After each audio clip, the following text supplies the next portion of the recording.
هاجم التلفزيون الجزائري الإمارات العربية المتحدة بعد استضافة سكاي نيوز للمؤرخ الجزائري محمد لمين بلغيت.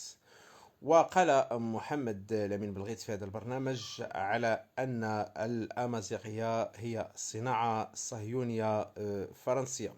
وردا على هذا التصريح قال التلفزيون الجزائري بأن هذا تصعيد خطير من الإمارات العربية المتحدة ضد وحدة الشعب الجزائري، وأن الإمارات العربية المتحدة تبث السموم والفرقة. وبالإضافة إلى تصريحه بأن الأمازيغية هي صناعة إيديولوجية فرنسية صهيونية، قال أيضا بأن البربر يعود أصلهم إلى عرب فينيقيين.